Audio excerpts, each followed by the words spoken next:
ഓരോ പുതിയ വീഡിയോകളും നിങ്ങൾക്ക് നോട്ടിഫിക്കേഷനായി ലഭിക്കാൻ ചാനൽ ഒന്ന് സബ്സ്ക്രൈബ് ചെയ്ത് തൊട്ടടുത്തുള്ള ആ ബെൽ ഐക്കൺ കൂടി ഒന്ന് എനാബിൾ ചെയ്താൽ മാത്രം മതി. തമിഴ്നാട്ടിൽ ഏതൊരു സ്ഥലത്ത് ചെന്നാലും ഈ ഒരു കാഴ്ച പതിവാണ്. നല്ല ഫ്രഷായ വെള്ളരിക്ക തിന്നാൻ വാങ്ങാം. മിക്കവാറും അവിടുത്തുകാരായിരിക്കും ഇത് വിൽക്കാൻ കൊണ്ടുവരുന്നത്. അതുകൊണ്ട് തന്നെ നമുക്കത് ധൈര്യമായിട്ട് വാങ്ങാം. കാരണം മരുന്നടിക്കുന്നത് കുറവായിരിക്കും. എന്നാൽ മാത്രമേ അവർക്കത് അവിടെ വിറ്റുപോകത്തുള്ളൂ. എൻ്റെ ഇന്നത്തെ ഉച്ചഭക്ഷണവും ഇത് തന്നെയാണ്.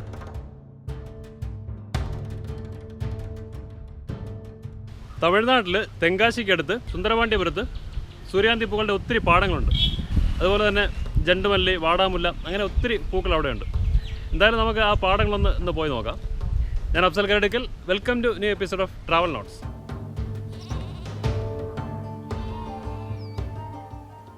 സുന്ദരപാണ്ഡിയപുരത്ത് പോകുന്ന വഴിക്ക് തെങ്കാശിക്ക് മുൻപായി കണ്ട ഒരു വലിയ ആട്ടിൻകൂട്ടമാണ്. ആയിരക്കണക്കിന് ആടുകളുണ്ട് കേട്ടോ. നല്ല ഉച്ച സമയം കൂടി ആയതുകൊണ്ട് എനിക്ക് തോന്നുന്നു മാച്ചിലെല്ലാം കഴിഞ്ഞ് ഇങ്ങനെ വെള്ളം കുടിക്കാനൊക്കെ ആയിട്ട് ഇവിടെ ഇറക്കി വിട്ടതാവാം.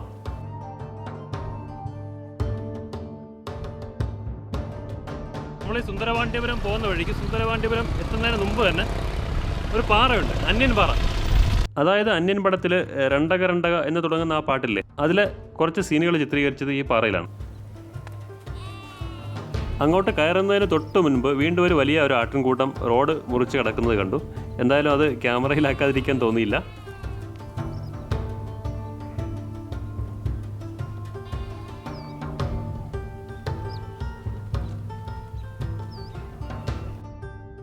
റോഡ് സൈഡിൽ തന്നെയാണ് ഈ അന്യൻ പാറ.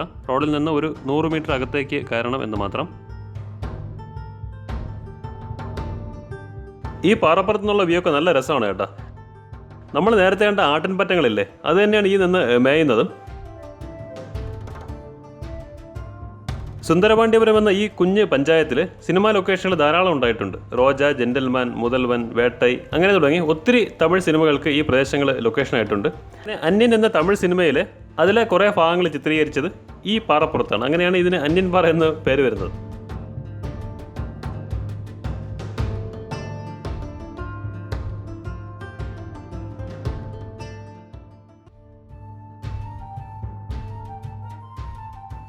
തമിഴ്നാട്ടിലെ തിരുനെൽവേലി ജില്ലയിലെ ഒരു ചെറിയ പഞ്ചായത്താണ് ഈ സുന്ദരപാണ്ഡിയപുരം. സെൻസസ് കണക്കുകൾ പ്രകാരമാണെങ്കിൽ 10,000 താഴെ മാത്രമാണ് ഇവിടുത്തെ ജനസംഖ്യ. പ്രധാനമായും കൃഷിയും കാലി വളർത്തലും ഒക്കെയായി ഉപജീവനമായിട്ടുള്ള ഇവർ സാക്ഷരതയുടെ കാര്യത്തിൽ ദേശീയ സാക്ഷരതാ നിരക്കിനേക്കാൾ ഒരു പടി മുന്നിലാണ്.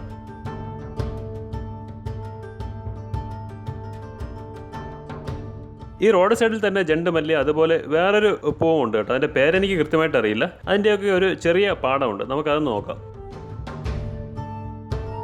കേരളത്തിൽ ഓണത്തിന് അത്തപ്പൂക്കളം ഇടുന്നതിന് ഏറ്റവും കൂടുതൽ ഉപയോഗിക്കുന്ന പൂ ഇതല്ലേ. ഇതിൻ്റെ തന്നെ 2-3 കളറുകളുണ്ട്. മഞ്ഞ കൂടാതെ ഓറഞ്ച്, പിന്നെ ചുവപ്പ് കൂടുതലുള്ള ഒരു കളറ്, അങ്ങനെയൊക്കെ. ഇവിടെയുള്ളത് മഞ്ഞ പൂക്കളുള്ള ചെറിയൊരു പാടം.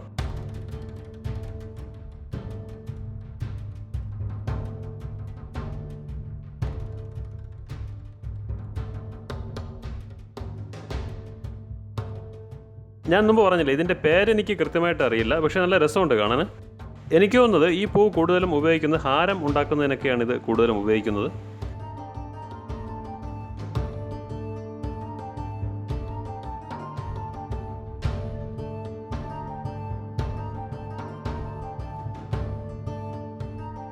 ഇത് കണ്ടോ, ഈ പൂപ്പാടത്തിനോട് ചേർന്ന് തന്നെയാണ് സവാള കൃഷി ചെയ്തിരിക്കുന്നത്.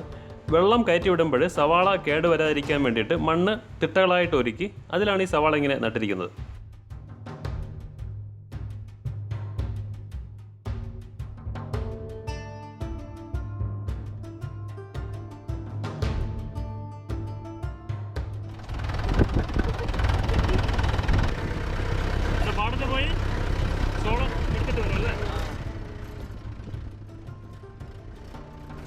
പോകുന്ന വഴികളിൽ ഇടയ്ക്കൊക്കെ വിളഞ്ഞ് പാകമായി നിൽക്കുന്ന വിശാലമായ ചോളം പാടങ്ങളുണ്ട്. ഇങ്ങനെ പാകമായ ചോളം പറിച്ചെടുക്കുന്നത് സ്ത്രീകളായ ജോലിക്കാരാണ്. പറിച്ചെടുത്ത ചോളം അതാത് സ്ഥലങ്ങളിൽ ചാക്കുകൾ വിരിച്ച് അതിലവരെ കൂട്ടിവെക്കും. ഉച്ചയ്ക്ക് 3 മണിയോടുകൂടി അവരുടെ ജോലി കഴിയും. അതിനുശേഷം ഇങ്ങനെ ട്രാക്ടറുകളിൽ ഓരോ സ്ഥലത്തു നിന്നും ശേഖരിച്ച് വലിയ വാഹനങ്ങളിൽ കൊണ്ടുപോകാൻ പാകത്തിന് അവർ റോഡ് സൈഡിലുള്ള ഏതെങ്കിലും ഒരു പാടത്തിൽ ഇങ്ങനെ കൂട്ടിയിടും.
ഓക്കെ നന്ദി.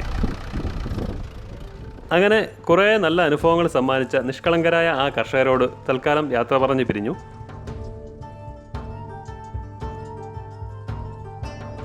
ആ സൂര്യകാന്തി പാടത്തിൻ്റെ തൊട്ട് ഓപ്പോസിറ്റ് തന്നെ കുറേ പച്ചവളമൊക്കെ കൃഷി ചെയ്യുന്ന കുറച്ച് ചേച്ചിമാരുണ്ട്. ജസ്റ്റ് നോക്കാം. ഇത് ഉങ്ങളുടേതാ? നമ്മൾ വേല പണിയിട്ട് നിന്നതാ? വേല പണി അവങ്ങൾക്കുള്ളതാ?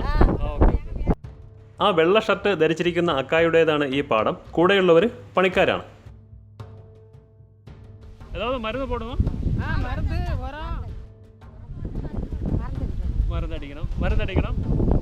മരുന്നടിക്കും. പിന്നെ അതിനങ്ങനെ വളം ഇടണം. ഇവർക്ക് കടയിൽ കൊടുത്താൽ കിട്ടുന്നത് 30 രൂപ കിട്ടും. നല്ല ഫ്രഷ് മുളക് കിട്ടാം.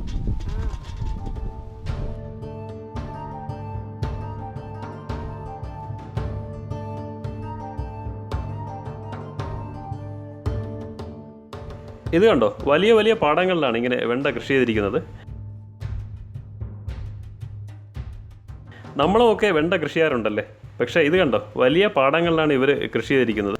മിക്കവാറും ഇവിടെ നിന്നൊക്കെ വരുന്നതാവാം നമ്മൾ കടകളിൽ നിന്ന് വാങ്ങിച്ച് കഴിക്കുന്നത്.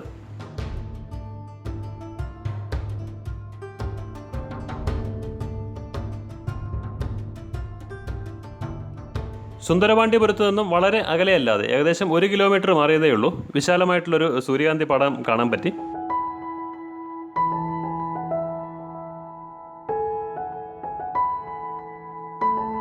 കുറച്ച് വർഷങ്ങൾക്ക് മുൻപ്, അതായത് ഒരു 2-3 വർഷങ്ങൾക്ക് മുൻപ് വരെ ഈ പ്രദേശത്ത് സൂര്യകാന്തി പൂക്കളും അതുപോലെ കേരളത്തിലെ ഓണം വിപണി ലക്ഷ്യമിട്ട് മറ്റ് ധാരാളം പൂക്കളും ഇവിടെ കൃഷി ചെയ്തിരുന്നു. പക്ഷേ ഈ വർഷം സൂര്യകാന്തി പൂക്കൾ ഈ ഒരു പാടവും പിന്നെ 1-2 ചെറിയ പാടങ്ങളും മാത്രമേ ഇവിടെ കാണാൻ പറ്റിയുള്ളൂ. വെള്ളത്തിൻ്റെ കുറവും വിലക്കുറവും ഒക്കെയാണ് ഇങ്ങനെ കൃഷി കുറഞ്ഞതിന് കർഷകർ പറയുന്ന കാരണങ്ങൾ.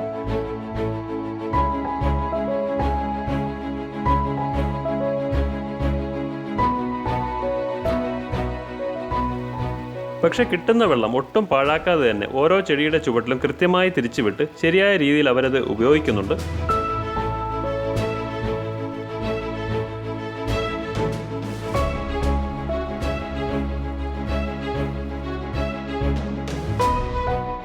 പ്രീ വെഡിങ്, പോസ്റ്റ് വെഡിങ് ഷൂട്ടിനൊക്കെ ആയിട്ട് ഒത്തിരി ടീംസ് ഇവിടെ ഈ പാടത്തിൻ്റെ പല ഭാഗങ്ങളായിട്ട് ഇങ്ങനെ നിൽപ്പുണ്ട് കേട്ടോ.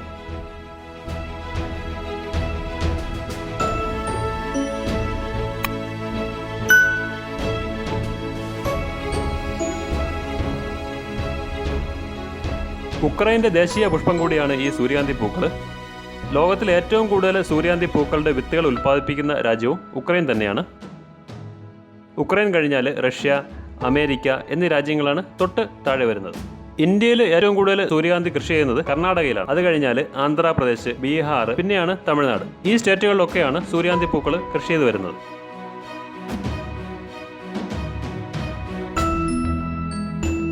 ഇത് സീസണിൽ മാത്രം കൃഷി ചെയ്ത് വരുന്നൊരു ചെടിയാണ്. അതുപോലെ പൂക്കളും 1-2 മാസം മാത്രമേ കാണുകയുള്ളൂ. അതായത് ജൂൺ പകുതി മുതൽ ഓഗസ്റ്റ് പകുതി വരെയാണ് ഈ പൂക്കളുടെ സീസണൊക്കെ കഴിഞ്ഞിട്ട് സൂര്യകാന്തി പൂക്കൾ കാണാൻ പറ്റാതെ നിരാശരായി തിരിച്ചു പോകുന്ന ഒത്തിരി പേരുടെ അനുഭവങ്ങൾ കേട്ടിട്ടുണ്ട്.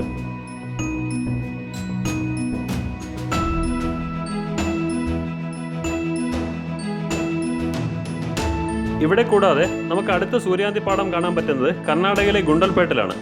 പക്ഷേ ഗുണ്ടൽപേട്ടിൽ ഈ വർഷം ജൂലൈ 1st വീക്കോടുകൂടി തന്നെ മിക്കവാറും പൂക്കൾ കൊഴിഞ്ഞുപോയി. ജൂലൈ ലാസ്റ്റായി, ജൂലൈ 31 ആണെന്ന്. ഇനിയൊരു 10-15 ദിവസം കൂടിയൊക്കെ ഈ ഒരു നല്ല ഭംഗി ഉണ്ടാവുകയുള്ളൂ. അത് കഴിഞ്ഞാൽ ഇതിൻ്റെ ഇതളുകൾ, ഇത് കണ്ടോ, ഇതിൻ്റെ ഇതളുകൾ ഇങ്ങനെ കൊഴിഞ്ഞുപോയി കഴിഞ്ഞാൽ ഇതിനകത്തുള്ള വിത്തുകൾ മാത്രമാണ് അവർക്ക് ഉപയോഗമായിട്ടുള്ളത്. പോയാൽ ഇനിയൊരു 15 ദിവസം കൂടിയൊക്കെ ഈ ഒരു ഭംഗി ഉണ്ടാവുകയുള്ളൂ. അപ്പോൾ ഇതൊക്കെയാണ് സുന്ദരപാണ്ഡ്യപുരത്തെ പൂക്കളുടെയും പൂപ്പാടങ്ങളുടെയും ഒക്കെ വിശേഷങ്ങൾ. ഈ കുഞ്ഞു വീഡിയോ നിങ്ങൾക്ക് ഇഷ്ടമായെങ്കിൽ ലൈക്ക് ചെയ്യുക. നിങ്ങളുടെ അഭിപ്രായങ്ങളും നിർദ്ദേശങ്ങളും എന്ത് തന്നെയായാലും കമൻറ്റ് ചെയ്യുക. വീണ്ടും പുതിയ വീഡിയോകളുമായി നിങ്ങളുടെ മുന്നിൽ എത്തുന്നവരെ സൈനിങ് ഓഫ്.